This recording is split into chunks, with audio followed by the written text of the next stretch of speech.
you would actually pull the 9 over the 40 or the 45 then? Without a doubt.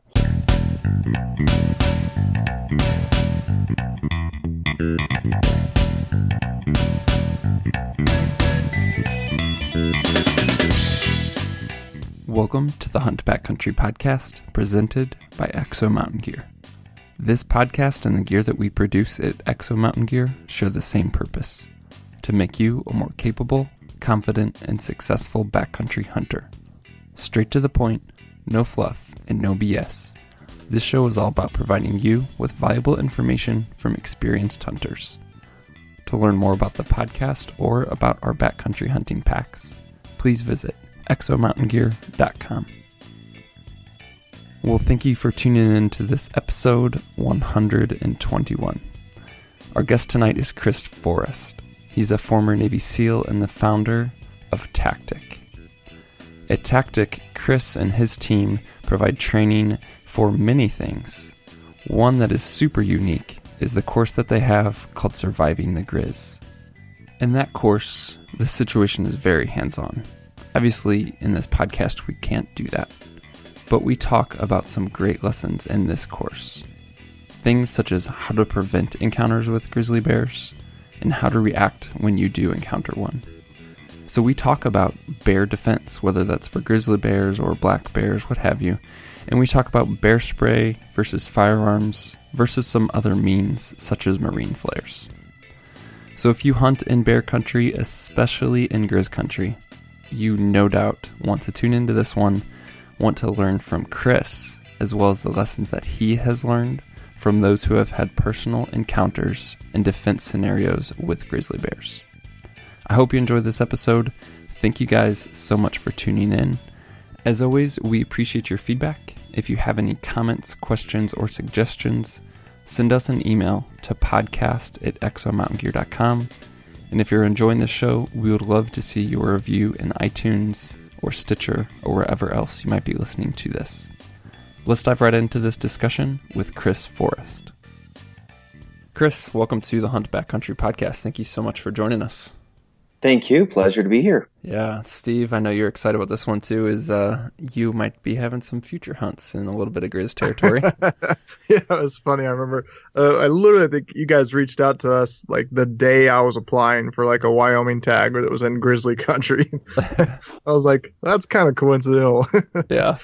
Hopefully it doesn't mean I'm going to need to learn, put to practice what I learned from this podcast. Well, you never know. We've already had one student have to. So. Oh, have you really? Mm-hmm. Wow. That's crazy. So before we get into the course, I'd love to get some just kind of personal background, professional background on you, Chris, and then, what led you into starting Tactic, and tell us a bit more about that company. Sure. I'll start with my personal background. I was a Navy SEAL in the 90s. I was active duty from 1993 to 1999. I was stationed at SEAL Team 1, and from there I did 3 deployments to Southeast Asia. After those 3 deployments and after some time in the teams, I just elected to get out of the teams and pursue some other interests. So oddly enough, I went to seminary. So I have a theological background. My wife will joke that I could kill you or I can save you. Perfect. After seminary, I really went for personal growth. So I started working again, carrying a gun. I worked for Blackwater. We did overseas contracting for one of our government agencies, and I did 5 more trips to Afghanistan for them. So I like to joke around that I have a lot of time in the sandbox.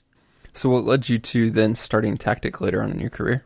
Yeah, I guess the older I got, I really discovered that I have a love for teaching, and not just teaching, but teaching in a way that empowers students.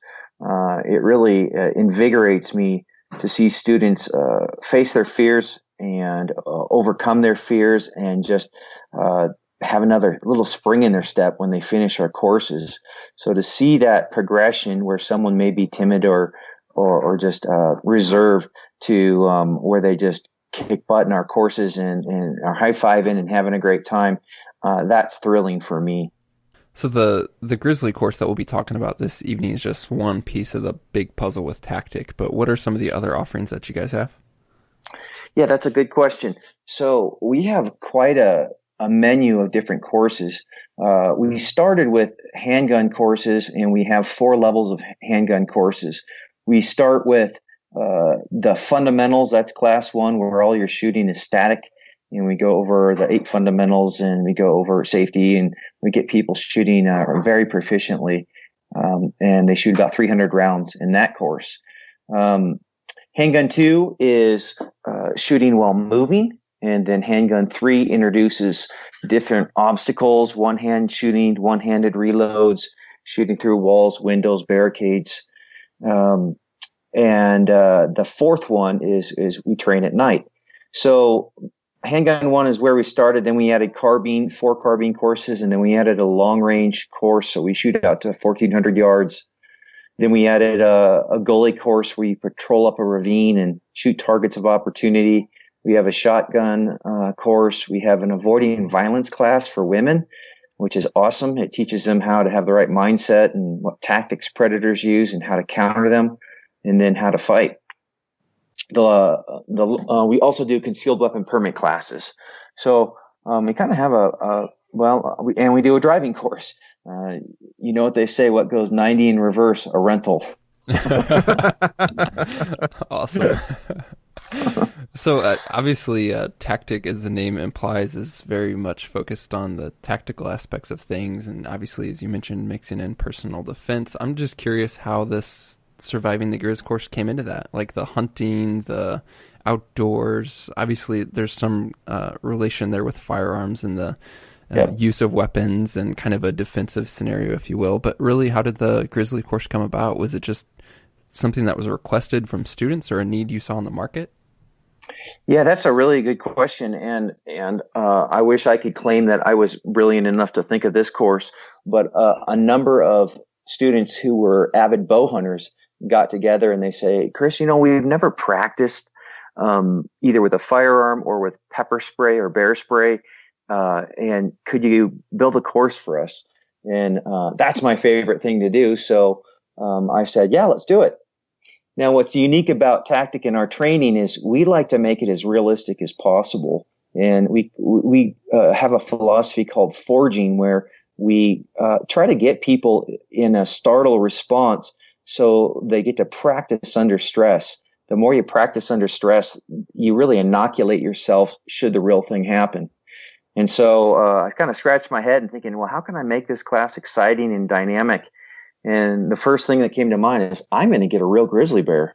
And so I called around, and believe it or not, I got one. Oh, like on Craigslist, or how did that work? Yeah. No, I didn't have to use Craigslist, but I did know of some folks locally that have grizzly bear. One of them uses a grizzly bear for motion pictures, and the other one has kind of a grizzly bear facility where you can see them and take a tour. So I just started networking, and sure enough, I was able to secure Adam, an 850-pound grizzly bear. And from there, we just kind of outlined what we'd like to accomplish. And really what we do, we give people the first part of the class, we give people a very close encounter with a grizzly bear. Obviously, that bear is with his trainer, but they get to see and smell and just get an appreciation for how powerful these animals are. We also get a lesson on learning to read bear behavior. So you get to understand what an angry bear looks like and how he postures, how he moves. And that is, again, building this basic expertise. Lastly, we like to end that morning with a grizzly bear attack survivor's testimony. So we've been lucky and fortunate enough to be friends with Todd Orr, and Todd Orr was attacked twice by a grizzly bear in one day near Ennis, Montana. And so the morning looks like reading bear behavior, learning how fast they are, learning how powerful they are, seeing what makes them angry and what that posturing looks like. Then we hear Todd's story, which is riveting. And then in the afternoon, we go practice non-lethal bear spray and marine flares, interesting enough. And we do that under the premise of stress. So we have a target that attacks a person, goes 21 feet to 0 feet in 1.5 seconds. So it mimics the speed of a grizzly and how fast you have to be ready in grizzly country to defend yourself. So I'm curious, Chris, with Todd and having his input on the class, having him attend classes, how did his story change or adapt what you were already teaching with his real-world experience? Yeah, I started with Todd. I wanted to have bear experts there.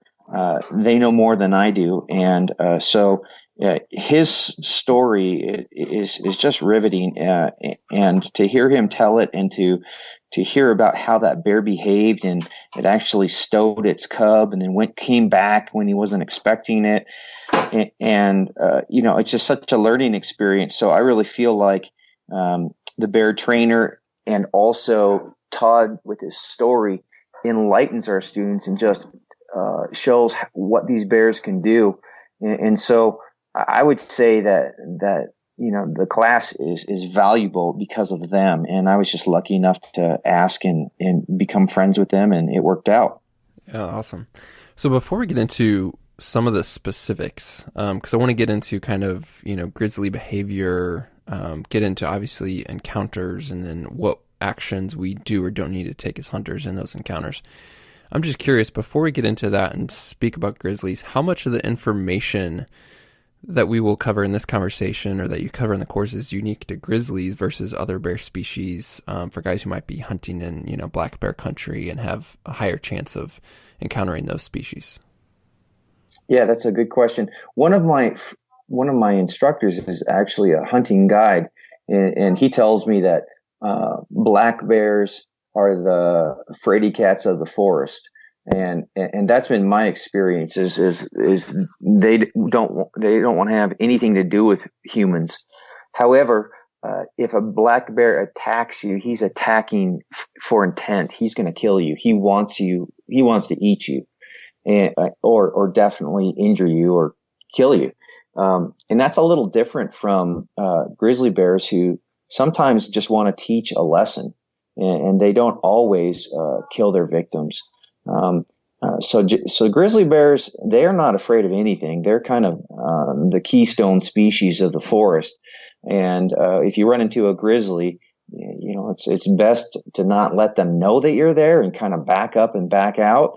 If they do see you, then you can make some noise and think about strategies for protecting yourself. Usually just standing up and making noise and getting big with a black bear, and they're going to run. But a grizzly, you don't have that intimidation factor, most typically. No, you're not going to intimidate a grizzly. Yeah. So I guess let's begin the conversation with this. How do we just prevent encounters? I mean, above all things, we don't want to have to defend ourselves against a grizzly. We don't want to have to know what to do if they're charging. Before we get into that, let's just talk about how to prevent encounters and just avoid them altogether. Play this out in a hunting scenario. What precautions can we be taking, should we be taking to just prevent encounters? To prevent encounters, I'd say the number one tool is just to avoid grizzly country. You can talk to Fish, Wildlife, and Parks or different bear biologists where you're from, and they'll tell you where there is a high population and where they're located. And that's where we want to avoid. That's the number one thing, is just avoiding their territory. However, the irony is that's usually where the elk hunting is fantastic.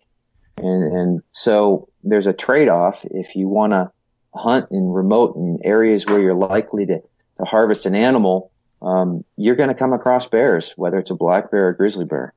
Let's think through, I'm just not sure that there's much we can do while we're hunting during the day, while we're out and about. It seems like, in fact, many of the stories that I've heard, it's these kind of, I want to say, chance encounters where a hunter and a grizzly just, come to the same intersection at the same time, if you will. But besides that, some of the common topics, obviously, with bears in general and kind of backcountry etiquette, if you will, is just things like keeping a clean camp, hanging your food at night. That's obviously a big deal. Is that a huge factor for grizzlies? So all of that is good people behavior to mitigate some of the bear human encounters. But grizzly bears, they have such a phenomenal sense of smell. They're going to be curious, and they're going to come around where food's around. So you can keep a clean site. You can keep your food elevated off the ground. You can keep your food quite a distance from where you camp. I think all those things are really important, but I think it's also important just to begin to have a pre-plan to think what am I going to do mentally if a bear comes and tries to get in my tent? What am I going to do physically, and have a pre-planned physical response? Some people will say, and Todd will say, he just rolled on his stomach. He tried to protect his vitals, and the bear just bit him on the back and bit him up and down the arm. So having a plan is really the most important thing. And I think if you're going to be in bear country, you keep a clean camp. You don't have any toothpaste in your tent. You do everything you can to make sure that they're not curious and they want to come around and check and smell anything. Bears have such a strong sense of smell that if you have food on you, they're going to come investigate.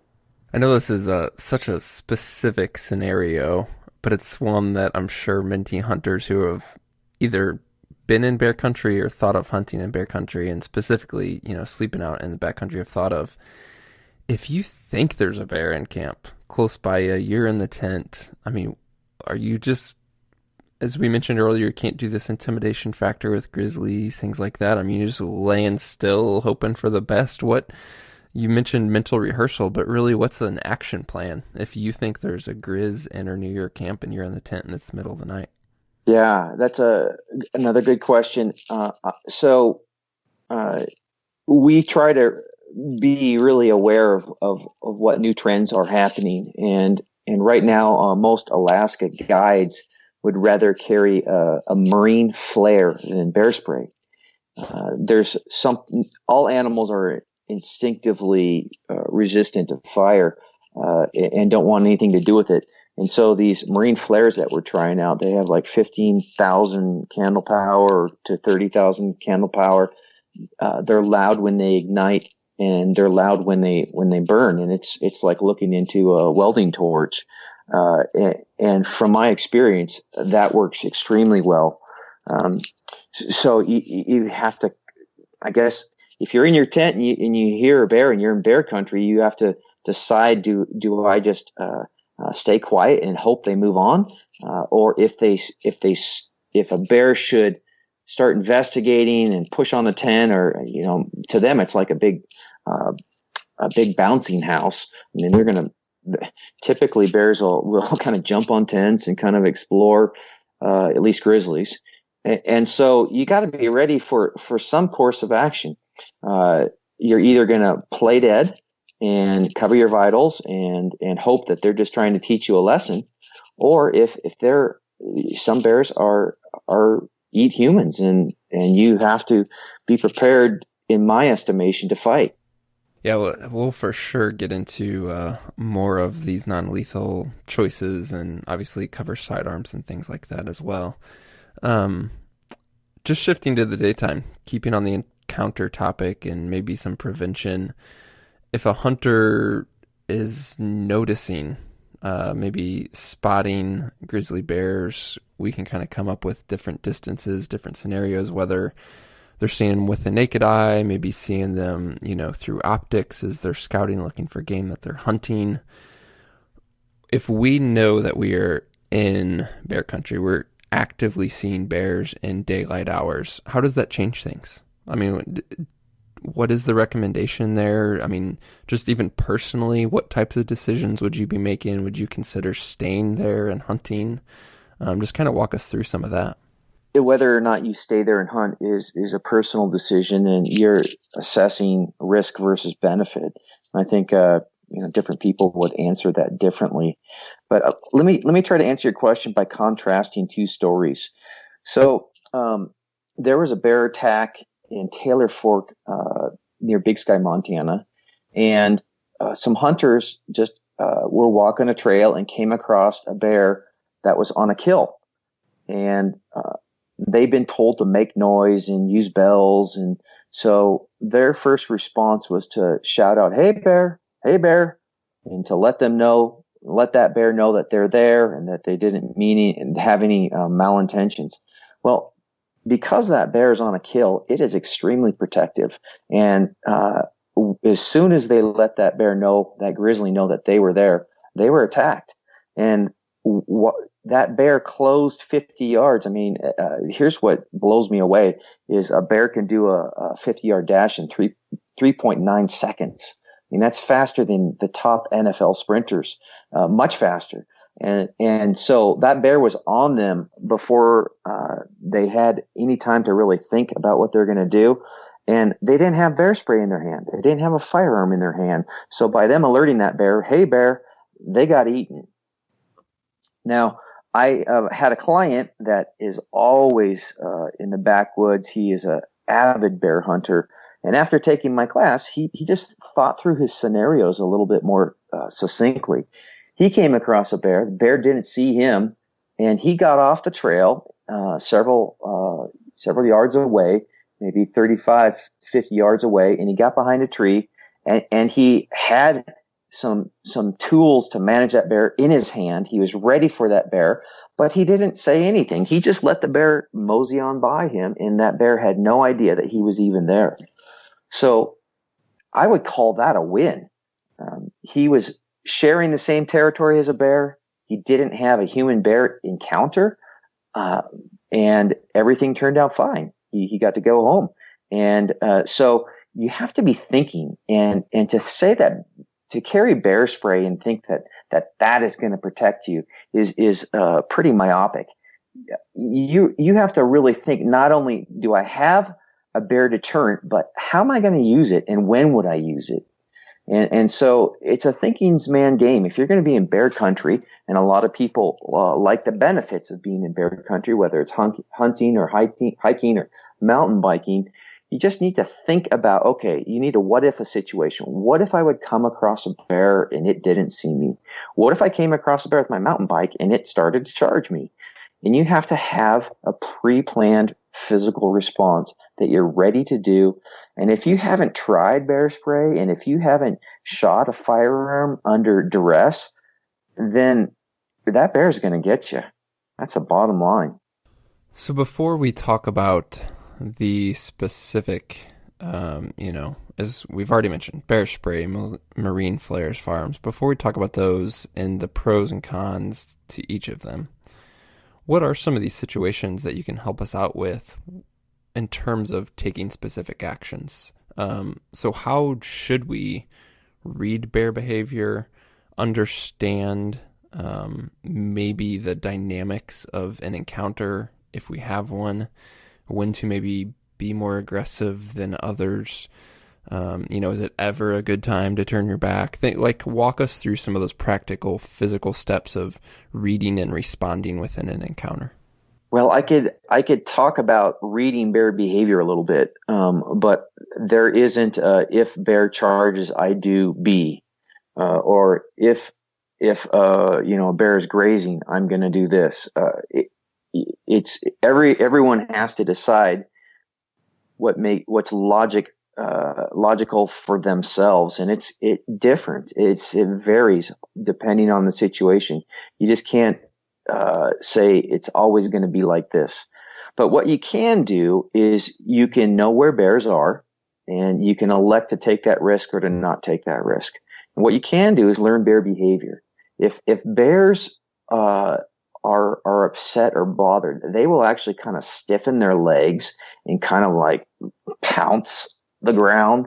They'll kind of walk real abruptly. They're obviously going to look directly at a threat. They may make some noises, growling or hoofing, not hoofing, but woofing noises. If a bears are lazy, especially grizzly bears. So they're not only are they lazy, but they're incredibly smart. So a bear is going to just pretend like they're grazing and nonchalantly close distance. I mean, that's how bears are successful, is they close distance and then they use their incredible burst speed to overcome a prey. So, one of the guys that shares his bear with us, his name is Troy. He actually talks about people being in Yellowstone National Park and taking photos while a bear is between 50, 60 yards away, and they're 20 yards from their car. And he said to me, Chris, those bears are pretending not to be interested, and they're getting closer. They're closing distance. They're looking out of the corner of their eye while they're grazing. And if they want to attack that person, they would have them before they could even reach the door of their car. And that's pretty, I've learned a lot, and that's pretty enlightening for me just to know and respect these animals. And you asked at what point would you stay, or what point would you continue to hunt? Personally, if I see a bear, a grizzly bear, I'm gonna give him space, and that's the end of my day, because I've just been impressed by seeing two things: one, what a grizzly bear can do, and secondly, how difficult it is to deploy any type of deterrent quickly. I mean, these things are stinking fast, and when they can run down a deer. I mean, they're amazing animals, and they cover such ground. One of the things that really impressed me is the bear trainer was saying it takes a human, several seconds and several yards to get up to max speed. You think of Michael Bolt running the 100-yard dash. It takes him a while to reach his full potential. And then a bear, within 2 pushes, they're going nearly 40 miles per hour. Their hindquarters are that strong that they're instantly at top speed. And so, distance is life. That's what we learn in this class is when a bear is anywhere close, you pretend like it's going to take them a second and a half or 2 seconds to reach you, and you better have a plan. You better have practiced that plan. And if you can, avoid the situation altogether. Let's get into non-lethal versus lethal, if those are even proper categories. I mean, I think they're helpful because people understand what we're talking about. When we say non-lethal, we're referring to, bear spray, marine flares. Yeah. Is it even accurate to classify firearms as lethal, which is, I'm sure, is a discussion we'll get into. But let's start with not the firearms. Let's start with bear spray, marine flares, and really what goes into selecting those versus a firearm, some of the issues of, putting those items to use in the field, and any other information that you can give us on that. Right. Well, I call those tools non-lethal because they're not meant to kill the bear. They're meant to deter the bear from attacking you. Like all predators, they're looking for a way to ambush their prey and not get injured. And when we fight back, whether it's using oleoresin capsicum bear spray or whether it's using a marine flare, that's a deterrent. And so we first teach students to use a bear deterrent or non-lethal because they need to recognize the strengths and limitations of each of those tools. We've had a windy day out at our range where we train, and the bear spray wouldn't go more than 10 yards. I mean, that's it. That's all it had. And I think when some of the students saw that, they're like, oh my goodness, I need a backup.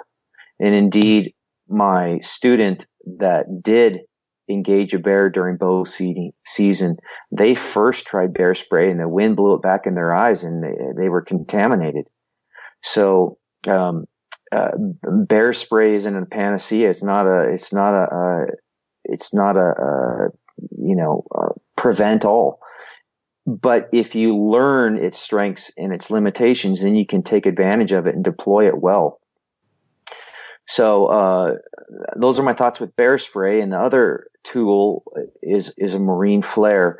And why I like those is that you have this incredibly bright and loud pyrotechnic going off in your hand.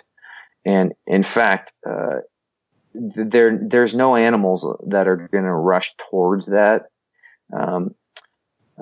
So it's to me, it's going to work no matter what the wind is doing. And so maybe based on where you're hunting or based on where you're hiking, one of those tools may be more appropriate than the other one. If it's a calm day, bear spray may be fantastic. If it's a windy day, maybe a marine flare is better. If you're hiking at the end of August when all the trails are dry, I would say a marine flare is going to start a forest fire. So there's really what we want to do is we want to become so accustomed with our deterrent that we know when to employ it properly and if it's going to work. That's the goal. You mentioned the strengths and weaknesses of bear spray, and then we, obviously covered one of the weaknesses potentially being the wind, and either limiting the effective range or, worse yet, contaminating yourself. What are some of the other strengths and weaknesses of bear spray? Bear spray is pain compliance. It burns eyes and it makes it hard to breathe.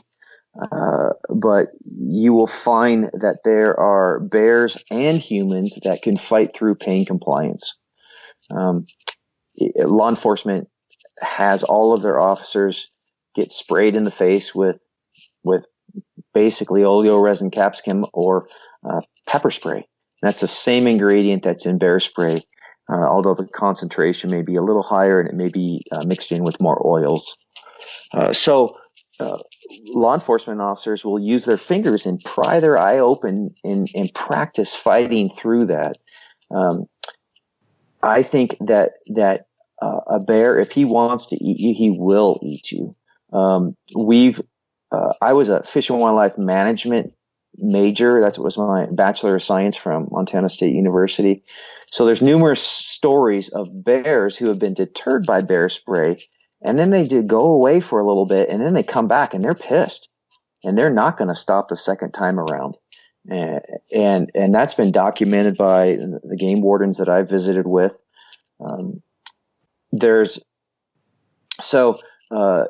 Each of these tools is going to have opportunity or times or situations where it may work really well, and then conversely, if you rely on it, like that's your only option, then there's some risk in that.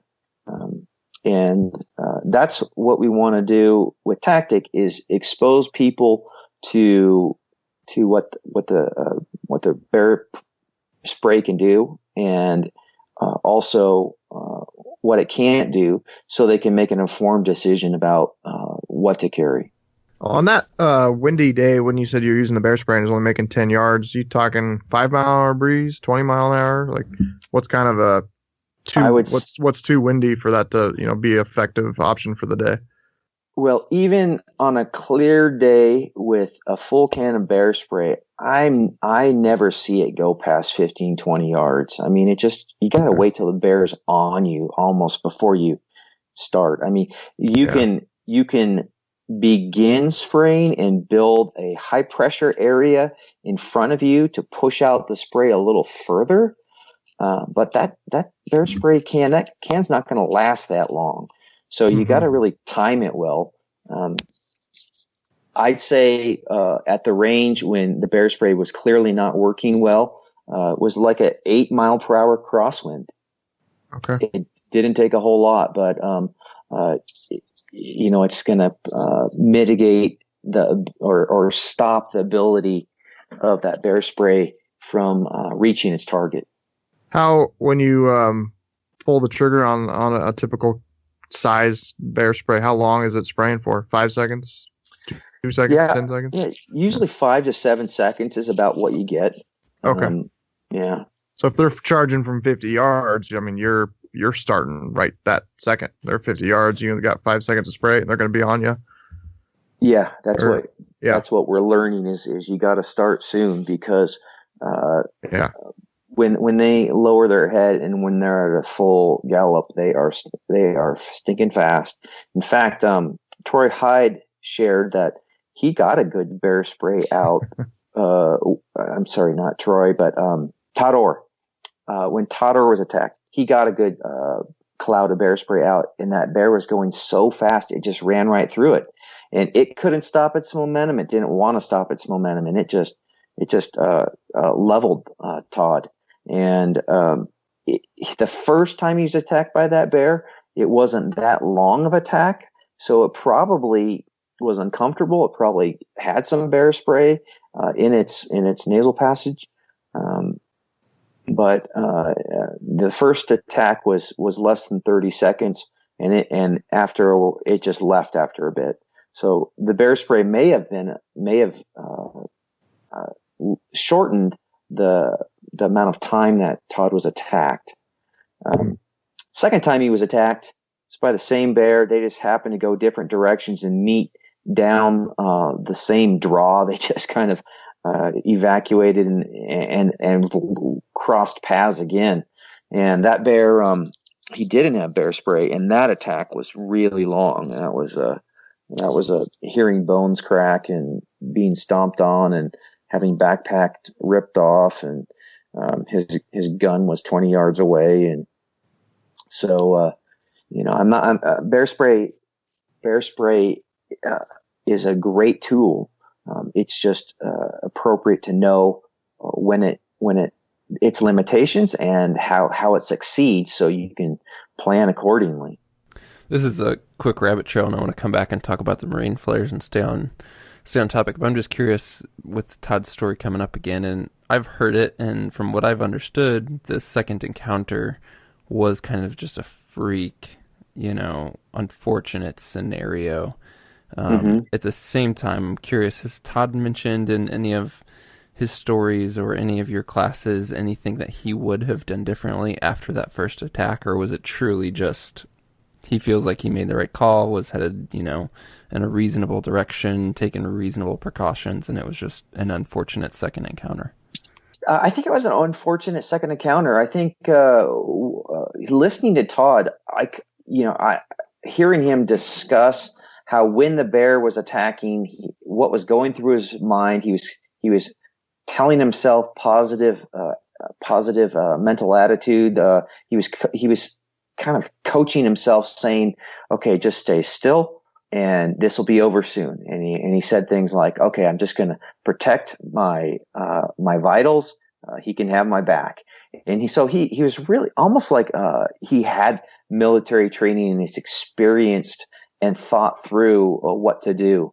I think one area I think Todd would probably agree that maybe he'd do it differently is the first moment he saw that bear took off away from him. And at that point, he thought the bear was going and gone. And really, the bear was just stashing its cub. And it came back. When it came back, Todd didn't have bear spray instantly in his hands or a firearm instantly in his hands because he thought the bear had left. And one thing that I learned from Todd's stories is these are crafty animals. They're incredibly smart. And if I'm in bear country, I'm probably going to have my bear deterrents, whether it's non-lethal or whether it's lethal, are very accessible. And because he what if situations and he had rehearsed bear spraying and he worked for the Forest Service, he was able to actually deploy his bear spray in time. And I think that was awesome. But the moment I see a bear, I'm going to have either a firearm out and I'm going to patrol out of there, or I'm going to have a bear spray and firearm, because we practice shooting firearms with bear spray in our hands. So you have two options. I would never armchair quarterback what Todd did. He fought valiantly. He had a plan. He dove his plan, and he succeeded. But just from hearing his story, if I see a bear, I'm going to be ready no matter what. Did he know it had a cub? I'm not sure. I think he did, but I don't want to answer for him.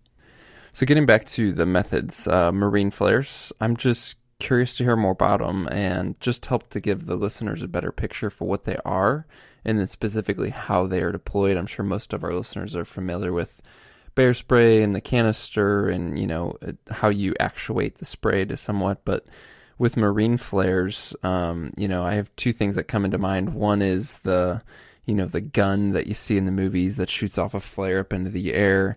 And then the second is just more of the handheld stick style flare that you kind of bust the cap on and, it emits the incredibly bright light. So which of those is closer to reality? Which is a good one that we can carry? Was a good method to carry them, to make them readily accessible, and then about deploying them, in a bear encounter? Yeah, the marine flare is very similar in look and use to a roadside flare. It's basically a wand that you can hold or put on the ground. In this case, you'd want to hold it.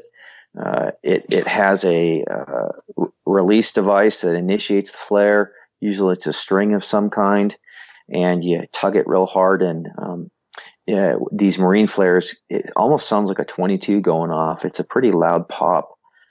And then you have several minutes of a signal flare. Now, why marine flares are better is because they're designed to be seen from miles and miles away. So they are just really bright, they're really loud, and they're intimidating. You really can't even look at the flare while you're using it. You can't stare into the light. You're going to damage your eyes. It's like a welding torch. You're going to hold it, and you're going to place that marine flare in between yourself and the bear, and you're going to just stick it right in their face. That's really how you would utilize this. We're not talking about a flare gun that you would deploy and shoot. That's not going to have the same effect. And then in terms of sourcing marine flares, because that might sound a little obscure to some, I mean, are they pretty readily available? They're a little challenging to get, but yes, they're readily available. You can find them online. You can order them. There's some restrictions as far as the method that they ship those to you because it's a pyrotechnic, but they're easily available.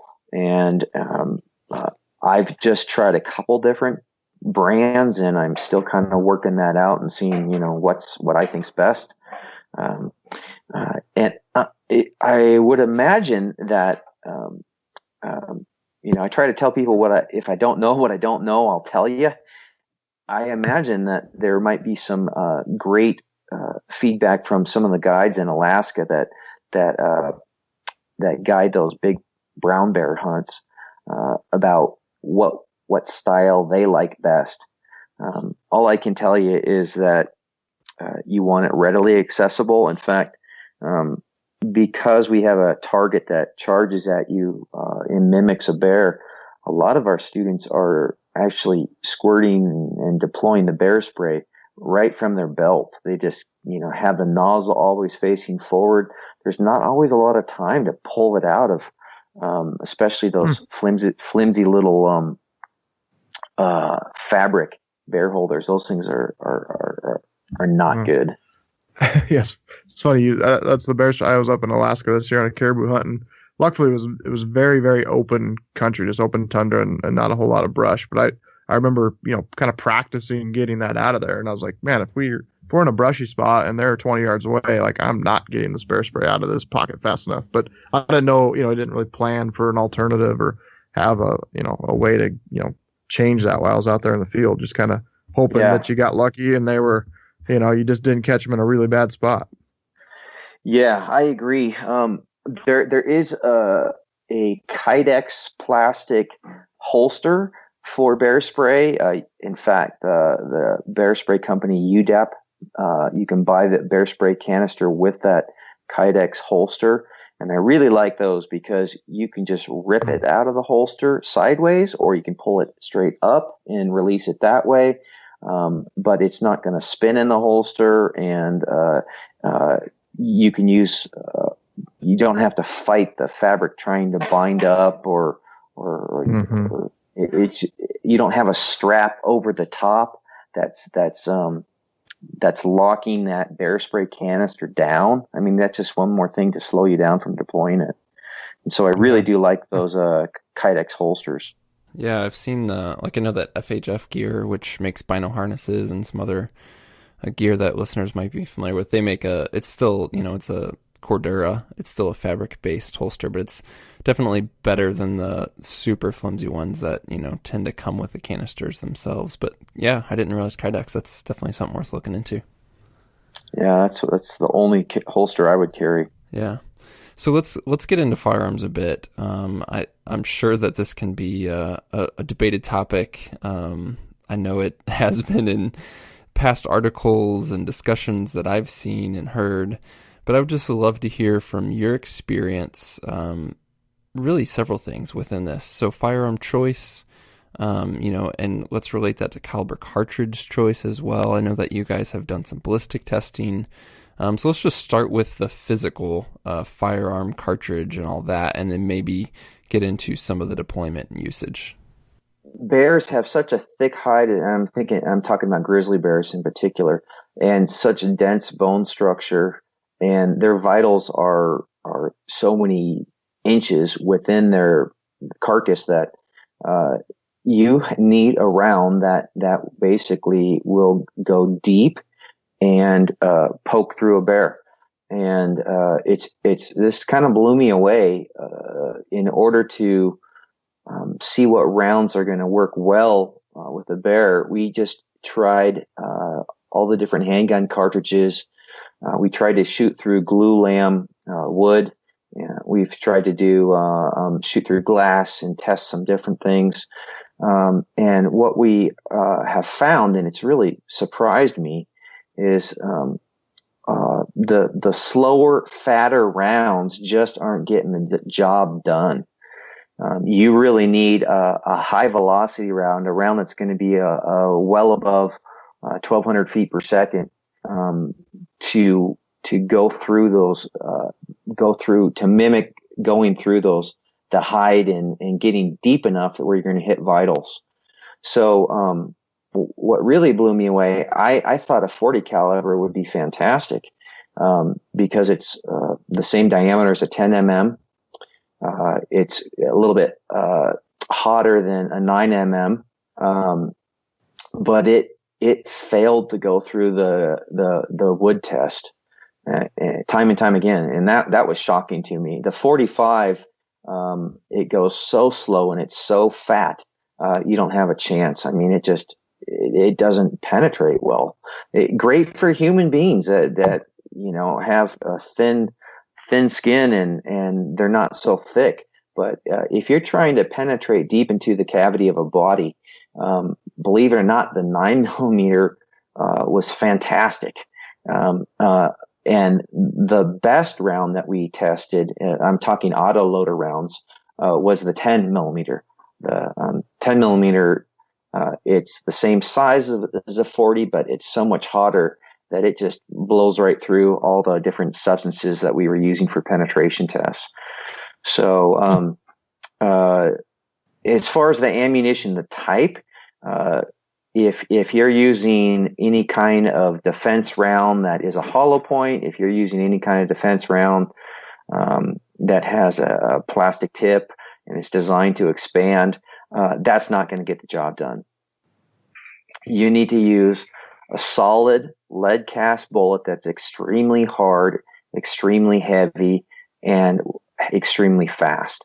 And the rounds that seem to do the best work were those high velocity, somewhat slender rounds, but solid lead core bullets, and they would just go through 6 inches of wood, no problem. And that's really what you need. And we really want to test this stuff rather than just kind of philosophize or internet ninja or guess what's going to work. And it's really fun when everyone brings their particular gun, their particular ammo, and we just do all this testing. And people will walk away completely shocked about what they think they can carry or should carry. And as a testimony to our testing, the client that did go through the bear class that had a bear charge them, he first tried to use pepper spray and it blew back, contaminated them. Then he used a 9mm solid lead cast bullet with a plus P, a little extra pressure, and he shot it once, and it penetrated deep enough to go into the vitals, and that bear died within 20 yards with a 9mm. Wow. Yeah. One shot. So I'm shocked by that. So I think it's... Yeah, that's very... So let's put it this way. Two things. If you were to pick any auto loader, you would just clearly go 10 mil. Clearly. Okay. But so say you're a guy who doesn't have a bear gun, doesn't have a 10mm. Let's say you're not going to buy one for whatever reason. That's a whole different debate. But say you have more of a 9 and a 40 or a 9 and a 45, things like that, because those are much more common just in general use. Mm-hmm. You would actually pull the 9 over the 40 or the 45 then. Without a doubt. Wow. See, that's amazing. That's not at all what I think, as you said, the internet ninjas would say. And it's counterintuitive. I would not have guessed that. I would not have guessed that. I just want to encourage your listeners, go out and try some different things, and stack up some 2x4s and just compare different calibers and cartridges. And I thought some of these really high velocity rounds that are self-defense rounds would do better, but because they expand, they just aren't penetrating deep enough to really do the damage that you want. Mm-hmm. Yeah. With a handgun round, you're not getting that that kind of hydrostatic shock from a very fast rifle round. With a handgun, all you're doing is trying to poke a hole through the animal, and you need something that's going to be small and fast. And to contrast this in some areas that people wouldn't imagine, I can shoot AR-500 steel targets with large caliber guns, and they won't dent at all. Especially, think of 45 Magnum, think anything like that. It's not going to dent that steel at all. But believe it or not, a 22-250 is going to burn right through that steel. Velocity is king. And that's what's really kind of changed in my mind is I've seen the difference that speed plays, and as far as just penetration, and that's what you want to do with a big animal like a grizzly bear is get that penetration, and it's all about speed. Yeah, man. I don't know if I missed it on. Yeah, go ahead, Steve. I was gonna say on the 9 or 10 millimeter, what grain bullet is ideal? I'm not too familiar with them as far as what are the common available options out there. So like a 9mm, a very common weight is 115 grain. These hunting rounds, Buffalo Bore makes some other companies make some, Hardwood,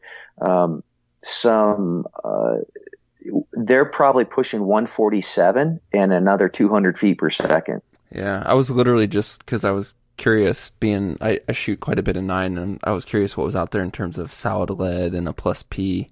And yeah, as you mentioned, Buffalo Bore has a 147 plus P rating that's getting 1100 and a 147. That's moving pretty good.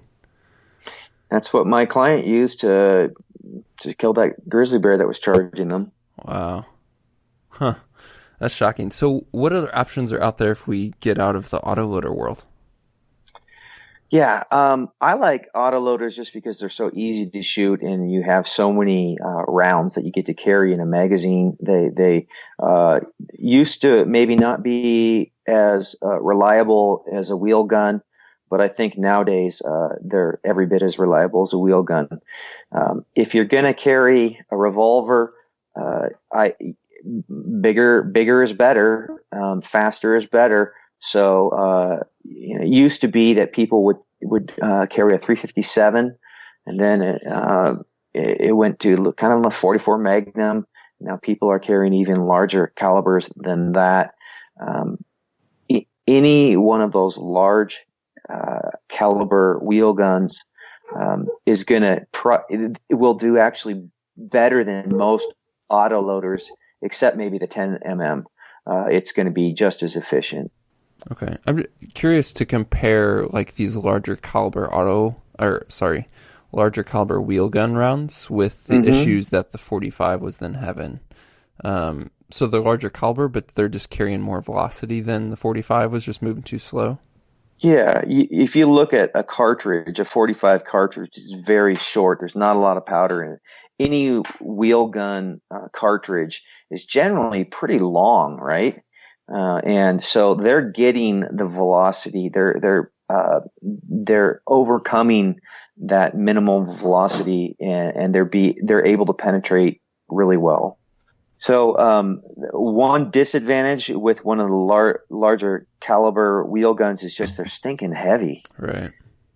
And I think like if I knew I was going to be in grizzly country, I think it's pretty hard to beat that 10 mm semi-auto. It's a great round for hunting. So what are some of the issues to keep in mind then with deploying this lethal means, with deploying a firearm in a situation? Just what are some of the variables to consider, the when and the how, and to make sure that we're doing it safely and as effectively as we need to? Yeah, I'd say a couple things. One, you absolutely need to train under stress. You need to come up with some scenario where someone's yelling at you, or someone's pushing you, or a target's attacking you, or you have to learn to deploy that thing quickly and effectively, and that takes just a lot of practice and a lot of rounds, and putting yourselves in some unique situations. I bought that target that attacks the shooter specifically for this. You feel, because I'll put up a poster of a grizzly bear, and it comes at you, and your mind doesn't know the difference. It's intimidating. It's pretty startling. And so we always want to practice the way we would with the gear that we'd have. If you're wearing a backpack, then you got to train with a backpack. What we found is the chest holsters are far and away better than having a belt holster, especially if you have a backpack strap that's going to interfere with the draw. They're fast, and I like that hard Kydex. I think those holsters, you can easily jerk the handgun out, but yet there's still a really good retention. You don't have to worry about it getting wet. The reason that we do this surviving in grizzly class, where you're practicing non-lethal and lethal force, is so there's so many hunters that just have never practiced and never practiced under stress, and you just will perform at your lowest level of training, and that's why we want to give people the opportunity to really experience something unique. What else does the course cover, or do you want to tell us about the course that doesn't address maybe the topics that we've already hit on? Sure. So I talked about our first day, and that's learning bear biology, learning bear behavior, hearing from a bear attack survivor, going over bear spray and marine flares under stress. The second day is a additional day if some people aren't interested in using firearms and they just do the first day. It's still good training, but the second day, I think, gives even more options to the hunter. I like the idea of having a contingency plan. If my primary doesn't work, then I have a secondary. And so we practice, we shoot probably 350 rounds. We go over the 8 fundamentals of how to shoot well. We'll go over the 3 stages of a draw, and we'll spend basically a 7-8 hour day working with the gun that you would be shooting in the woods. And then to graduate, you're actually having to face that attack target with your backpack on, with your chest holster and all that stuff, and see if you can get her done.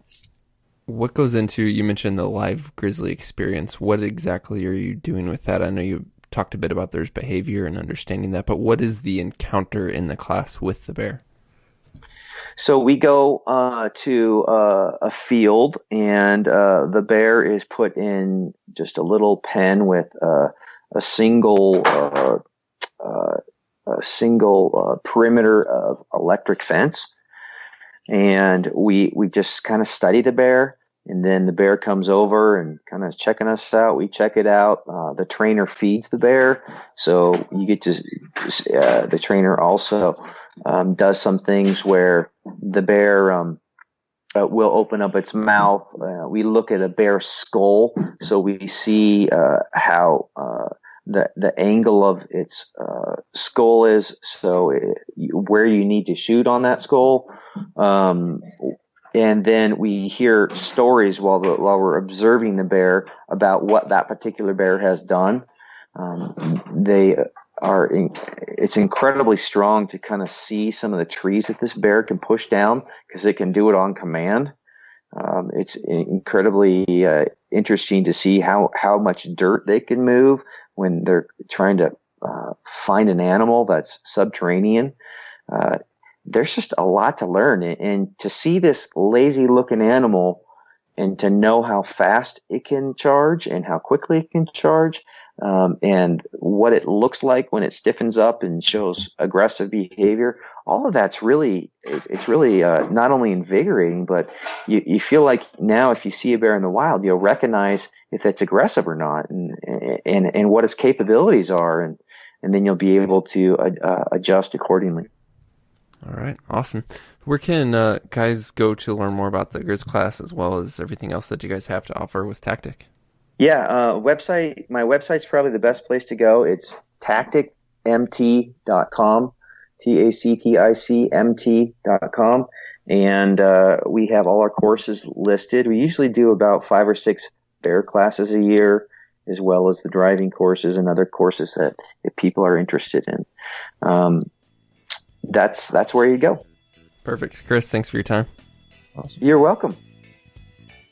Well, once again, thank you guys so much for tuning in. I hope that you enjoyed this episode, and I kind of hope you never actually have to put any of this information to use. But if you do, you are now more prepared.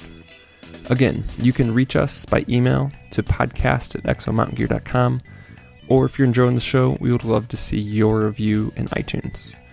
To catch past episodes or learn how to subscribe and automatically receive future episodes, go to exomountaingear.com/podcast.